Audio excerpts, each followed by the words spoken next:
пике заболеваемости в 20-х числах мая мы вышли на стабилизацию эпидемиологической ситуации. С 4 июня коэффициент распространения у нас не превышает единицы. А это важнейший критерий, установленный Роспотребнадзором для начала снятия ограничений. В эти дни республиканский оперативный штаб провел большую работу по оценке ситуации. Исходя из этого, с учетом предложений главного санитарного врача республики, принято решение по первому этапу ослабления ограничений. Для первой и второй групп районов, в арктической зоне и сельской местности, где практически все ограничения уже были сняты ранее, ничего не меняется. А в городах и поселках, где действует режим полной самоизоляции, с 15 июня начнут работать предприятия бытовых услуг, таких как парикмахерские, салоны красоты, откроются косметические спа-центры, массажные кабинеты. Все они будут работать по предварительной записи при соблюдении требований социальной дистанции и дезинфекции. Откроются магазины, расположенные в многоквартирных жилых домах. У них обязательно должен быть отдельный вход, и также обеспечивается социальное дистанцирование в торговом зале не менее 4 квадратных метров на одного покупателя. Масочный режим для всех жителей остается обязательным. Таковы на сегодня шаги по постепенному снятию ограничений. Эпидситуация, особенно в городе Якутске, где только-только достигнута еще неустойчивая стабильность, пока не позволяет больше.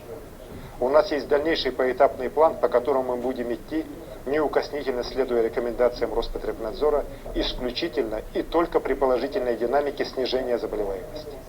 На втором этапе, с 22 июня, планируется открыть летние кафе, торговые центры, без работы фудкортов, разрешить в полном объеме работу общественного транспорта, включая межмуниципальные перевозки.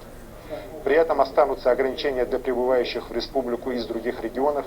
Они также должны самоизолироваться на 2 недели, чтобы избежать завоза инфекции. Переход на третий этап, когда будут сняты практически все ограничения, станет возможным при условии дальнейшего масштабного спада заболеваемости. Этот вопрос будет рассмотрен после 22 июня. Друзья, все мы очень устали от изоляции, от многочисленных ограничений, падения доходов. Но я не имею права на популистские необоснованные решения. Слишком велика будет цена ошибочных действий. Это здоровье и жизнь якутян. Мы все должны это понимать. Так же, как и то, что скорейший возврат к нормальной жизни зависит от ответственности и дисциплины каждого из нас. Поэтому будем четко следить за ситуацией, делать все, чтобы дальше сдержать и победить болезнь. И как только позволит обстановка, без промедления ни на один день, снимем все запреты. А сейчас одна из самых главных задач, наряду с организацией голосования по поправкам в Конституцию Российской Федерации, это успешная сдача единого государственного экзамена нашими выпускниками. Мы вместе должны сделать все, чтобы эпидемия не помешала ребятам, не сломала их планов на будущее. Чтобы поддержать наших детей, которые в таких экстремальных условиях делают свой первый шаг во взрослую жизнь. Я принял решение, что каждый выпускник 2020 года, а это почти 8 тысяч юных якутян, получит по 5 тысяч рублей от республики.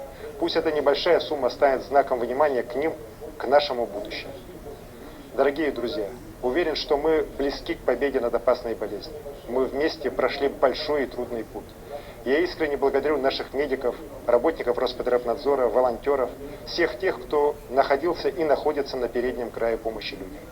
Благодарю вас всех, дорогие мои якутяне, за терпение, понимание и поддержку. От всей души поздравляю вас с наступающим Днем России. Будем гордиться нашей Родиной, жить и трудиться во благо процветания нашей великой страны.